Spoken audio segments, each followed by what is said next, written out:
So ఇప్పుడు మనం overall గా బిగ్ బాస్ హౌస్ గురించి మాట్లాడుకున్నాం. ఈ బిగ్ బాస్ గేమ్ స్టార్ట్ అయిందంటే రకరకాల ఊహాగానాలు ఉంటాయి. ఇప్పుడు అగ్ని పరీక్ష అంటూ ఇంతమందిని పిలిచారు, అందులో ఇంతమందిని సెలెక్ట్ చేశారు. వీళ్ళందరూ కూడా ముందే మనకు ఆ ఫొటోస్ బయటే పెట్టారు కాబట్టి ఒక క్లారిటీ ఉండింది. సో మనకు తెలుసు కదా బిగ్ బాస్ హౌస్ లోకి మీరు వెళ్ళాలి అని అంటే ఇన్ని డబ్బులు కావాలి, టెస్టులు రాయాలి, మేమున్నాం అంటూ చాలా ఏజెన్సీస్ ఉన్నాయంటారు కదా. మేబీ అవకాశాలు ఉన్నాయా? ఏజెన్సీస్ ఎక్కడ ఉన్నాయంటే ఒకసారి సెలెక్ట్ అయ్యి మీరు లోపలికి వెళ్ళిన తర్వాత మీకు వాళ్ళు పిఆర్ గా పనిచేస్తారు. ఓట్లు వేయించడము, లేకపోతే యూట్యూబ్ లో ఆర్టికల్స్ ఇవన్నీ కూడాను వాళ్ళు, అది పిఆర్ పని. అంటే మనం మాట్లాడుకుంటారు, అలాంటి ఏజెన్సీస్ ఉంటాయి తప్ప. మీరు మాట్లాడుకున్నారు అలాగా? మరి మీకు ఓట్లు ఎవరేంచారు? వాళ్ళు వేసారు అంతే. అవునా? జనరల్ కొంతమంది అలా ఏమి మాట్లాడుకోకుండానే వెళ్తాం, కొంతమంది మాట్లాడుకుని వెళ్తారు. అంటే నాకు వచ్చిన డబ్బులు ఇంత పర్సెంటేజ్ మీకు ఇస్తాను, అది అలా ఉంటుంది. 30%, 40% అలా ఉంటుంది. నన్ను అప్రోచ్ అయిన వాళ్ళు ఉన్నారు కానీ అరే నాకు వచ్చేది ఎంత, దీంట్లో నేను నీకేం ఇస్తారా బాబు అని చెప్పి అనుకున్నాను. ఎంత అని ఎట్లా అంటారు మీరు? ఇన్ని వారాలు ఉంటారని మీకు ఎట్లా తెలుస్తుంది? వారానికి ఎంత అనేది నాకు తెలుసు కదా. అది ఆకులు నాకేవాడు, మూతులు నాకేవాడు. అదేంటి బిగ్ బాస్ హౌస్ నుంచి వచ్చిన వాళ్ళందరూ లక్షలు పట్టుకుని వస్తున్నారు, పెద్ద పెద్ద. నిన్న కాక మొన్న మన బేబక్క గారు సెలబ్రిటీస్ ని తలదించే అంత ఇల్లు కట్టారు, మనం వీడియోస్ లో చూస్తున్నాం. మరీ టూ మచ్ చెప్తారు. సెలబ్రిటీస్ ని తలదించే అది కోకపేటలో ఇల్లు ఫ్లాట్ కొనుక్కున్నారు. ఇల్లు కూడా కాదు అది విల్లా అండి. మేము కాదు ఫ్లాట్ 25th floor. నేను ఇల్లు వచ్చాక గృహప్రవేశానికి. ఓకే.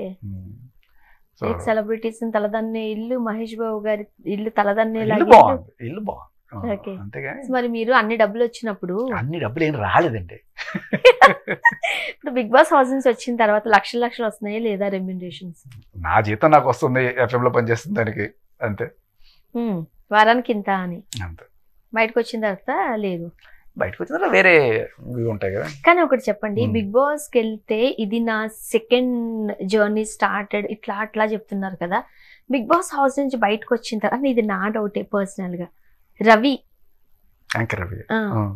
ఎక్కడికి వెళ్ళిపోయారు? ఎక్కడికి వెళ్ళి శుభ్రంగా చేసుకున్నాడు. అంటే బిగ్ బాస్ హౌస్ వాళ్ళు వచ్చిన స్టేటస్ అబ్బాయిది కాదు, సన్నీ.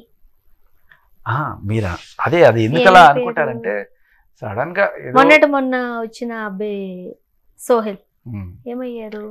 వాళ్ళందరూ కూడా బ్రహ్మాండంగా దే ఆర్ డూయింగ్ గుడ్ అండి. అదే బిగ్ బాస్ వల్ల వచ్చిందా ఫేమ్ అంటాను నేను. బిగ్ బాస్ వల్ల ఖచ్చితంగా ఫేమ్ వస్తుంది, దాంట్లో డౌట్ లేదు. ఫేమ్ వస్తుంది మిమ్మల్ని గుర్తుపట్టేలాగా. ప్రాజెక్ట్స్ గురించి మాట్లాడుతున్నారు, ప్రాజెక్ట్స్ కూడా వస్తాయి. వచ్చాయా? ఇప్పుడు సోహెల్ బయటకు వచ్చారు, ఒక సినిమా చేశారు, అది రిలీజ్ కి ఎంత కష్టమైందో మనకు తెలుసు. పక్కన పెడద్దు, సినిమాలు అన్ని అలాగే ఉంటాయండి. మరి తర్వాత ఇంకో 10 సినిమాల్లో చేయాలి కదా, ఆర్టిస్ట్ గా 10 అవకాశాలు రావాలి కదా. ఇప్పుడు శేఖర్ భాష ఉన్నారండి, మీరు ఆర్జేగా చేస్తున్నారు, మీ లైఫ్ స్టైల్ మీది ఉంది. బిగ్ బాస్ నుంచి వచ్చిన తర్వాత అదే శేఖర్ భాషను 10 మంది గుర్తుపట్టే వాళ్ళు కాస్త ఒక 50 మంది అవుతారేమో. అంతకు మించి మీకు వచ్చింది ఏంటి? అంతకు మించి మనకు వచ్చేది ఏంటంటే మనం అంతకు మించి మనం ట్రై చేసుకోవాలి. ఓకే. సో నాదేం లేదు, నేను నా సోషల్ యాక్టివిజము, నా ఆర్జింగ్ చేసుకున్నాను. వచ్చింది అవకాశం. నేను ఫస్ట్ వెళ్ళడానికి కూడా కారణం ఏంటంటే, ఇప్పుడు నేను 10 మందికి తెలిసిన, మీరు అన్నట్టుగా ఒక 50 మందికి తెలిస్తే నా మాట ఇంకా బలంగా వినపడుతుంది, వాళ్ళకి మన యాక్టివిజంకి పనికి వస్తుంది అని చెప్పి నేను దానికి వెళ్ళడం జరిగింది. సో వచ్చిన తర్వాత యాజ్ ఇట్ ఈస్గా నా జర్నీ నేను కంటిన్యూ చేసుకుంటున్నాను, నా యాక్టివిజం కావచ్చు లేకపోతే ఆర్జింగ్ కావచ్చు. సో ఇలా వచ్చింది, ఇలా వెళ్ళింది, మళ్ళీ ఇలా నార్మల్గా నా అదే కదా. ఒక 1 year మాత్రం ఖచ్చితంగా మా టీవీలో వాళ్ళు కనిపిస్తారు బాగానే. బట్ దాని వల్ల వీళ్ళకి వచ్చిన ప్రాజెక్ట్స్ ఏంటి, లేకపోతే దాని వల్ల వీళ్ళ కెరీర్ ఏమైనా ఇలా మలుపు తిరిగిపోతుందా? నేను బిగ్ బాస్ నుంచి బయటికి రాగానే, ఇంకా నాకు టర్మ్ కంప్లీట్ కాకముందే, అంటే 9 నెలల అగ్రిమెంట్ కాకముందే నాకు ప్రాజెక్ట్స్ వచ్చేసాయి. లైక్ పీకేఎల్కి కామెంటరీకి పిలిచారు. ఓకే. సో బిగ్ బాస్ నుంచి బయటికి రావడం, నేను డైరెక్ట్ ఫ్లైట్లో ముంబై వెళ్ళిపోయాను. అక్కడికి వెళ్ళి అక్కడే చేసుకుంటూ ఉన్నాను. సో ఆన్ అండ్ ఆఫ్ అప్పుడప్పుడు వచ్చిపోతుండేవాడిని. సో అలా కొన్ని ప్రాజెక్ట్స్ వచ్చినాయి, ఇప్పటికీ వస్తాయి కొన్ని. ఓకే. సో కొంత ఉంటుంది. మనం చాలా అంటే అదే అంటే నిజంగానే చాలా బిగ్గెస్ట్ షో. ఎంత అంటే దాని ఇంపాక్ట్ చాలా గట్టిగా ఉంటుంది. బిగ్ బాస్ వెళ్ళడం వల్ల ప్లస్సా మైనసా? ప్లస్ ఏనే చెప్తాను నేను. చాలా మంది డీఫేమ్ అయిపోయిన వాళ్ళు ఉన్నారు. అది వాళ్ళు చేసుకున్న సుకృతం. ఇప్పుడు నేను వెళ్ళాను, నేను ఎలా ఉన్నాను అలాగే వచ్చాను. నాకు ఏ రకమైన బయటకు వచ్చిన తర్వాత కూడా మనం పేర్లు తీయద్దు, మనం బయట ఫర్ ఎగ్జాంపుల్ మీకు చెప్తున్నాను, శేఖర్ భాష ఏదన్నా సమస్య వస్తే గట్టిగా మాట్లాడతారు, బట్ చాలా మంచి అబ్బాయి ఇట్లా లేకపోతే మంచి అమ్మాయి ఇట్లా అనుకున్న వాళ్ళు అక్కడికి వెళ్ళిన తర్వాత అమ్మా తిన క్యారెక్టర్ మీన్స్ క్యారెక్టర్ అసోసియేషన్ కాదు, మేబీ తిన బిహేవియర్, తిన హ్యాబిట్స్ ఇవా, ఇలాగా నెగిటివిటీని మూట కట్టుకుని బయటకు వచ్చిన వాళ్ళు కూడా లేకపోలేదు. ఇప్పుడు సంజన గురించి అదే కదా మాట్లాడు, ఇంత ఎరగెన్సా, ఇంత ఇదే అని చెప్పి మాట్లాడుకుంటున్నారు కదా. సో అలాగే మా దీంట్లో కూడా చాలా మందిని అలా అనుకున్న వాళ్ళు ఉన్నారు. ఓకే. సో ఎవరికైనా ఇప్పుడు బిగ్ బాస్ ఛాన్స్ వచ్చింది వెళ్తాం అన్నారు అనుకోండి, మీ సజెషన్ ఏంటి? నా సజెషన్ కాదు, నేను వెళ్ళేటప్పుడు నాకు చాలా మంది ఫోన్ చేసి చెప్పారు, ఒరే ఎందుకు వెళ్తావు, అంత నెగిటివిటీ వచ్చేస్తుంది అంటే నెగిటివిటీ రావడానికి మనం ఏం చేస్తాం, అంత నాకు ఎలా వస్తుంది నెగిటివిటీ అనుకునే వెళ్ళా. అదృష్టం బాగుంది. అండ్ గొప్ప విషయం ఏంటంటే నేనున్న 2 వారాలు నాకు అసలు ఏ రకమైన ఇటువంటి డ్యూటీలు పడలా. నేను రావడమే నేను రాయల్ క్లైమ్లో తీసుకెళ్ళి పడేశారు. నేను ఏదన్నా పాపం నాకే ఇబ్బటిగా అనిపించి నా ప్లేట్ నేను కడుక్కున్నా, ఇది కూడా నీ ప్లేట్ నువ్వు కొడుకు వాళ్ళు ఉన్నారు కదా కడగడానికి, మా కెప్టెన్ నన్ను ఇచ్చేసేది అనమాట. హెచ్చిచ్చి అట్లా కదా నా ప్లేట్ నేనే కడుక్కుంటానని చెప్పి నేను తీసేసేవాడిని. సో ఉన్న 2 వారాలు రాయల్ ట్రీట్మెంటే, అలాగే బయటకు వచ్చేసాం. ఏ కష్టం తెలియకుండా బిగ్ బాస్కి వెళ్ళి బయటకు వచ్చిన వాడిని నేనే అనుకుంటా. ఇప్పుడు వారానికి మినిమం ఎన్ని లక్షలు ఇవ్వచ్చు అంటారు?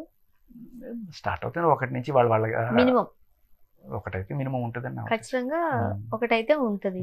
సో 1 నెల రోజులు ఉన్నారు అనుకుంటే బయట సంపాదించుకునే దానికన్నా ఇక్కడ బాగానే లేదు. ఫర్ ఎగ్జాంపుల్ నా జీతమే నెలకు ₹1,00,000 అనుకుందాము, వారానికి 1,00,000 ఇస్తారా?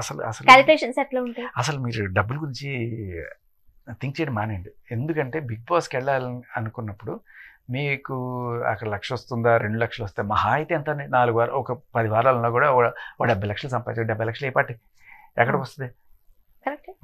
సో అది ఎక్కువ రోజులు ఏమి ఉండదు మనతోటి. మళ్ళీ దాంట్లో ట్యాక్స్లు అవన్నీ కట్ అయిపోతాయి, జీఎస్టీ అవన్నీ కట్ అవుతాయి, అవన్నీ పక్కన పెడతాయి. 2 వారాలు 3 వారాలు వస్తే పెద్ద అది కూడా ఏముండదు. సో ఇక్కడ ఈ సరే నా నెల జీతం కన్నా నాకు ఒక 2 ఇంతలో 3 ఇంతలు ఎక్స్ట్రా రావచ్చు. అది ఎన్ని రోజులు వస్తుంది? మహా అయితే 4-5 వారాలు వస్తుంది.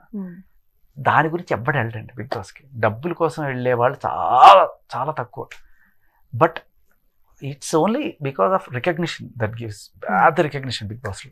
అది మనం అండ్ ఇంకొకటి ఏంటంటే మనం చూస్తుంటాం కదా, చాలా మంది చూసినప్పుడు ఇది నేనైతే ఇలా ఆడేవంటరా, ఇది ఇలా చేసేవంటరా అని చెప్పి అనుకునే వాళ్ళు ఎక్కువగా ఉంటారు. సో వాళ్ళకి కనెక్ట్ అవుతుంది. ఇప్పుడు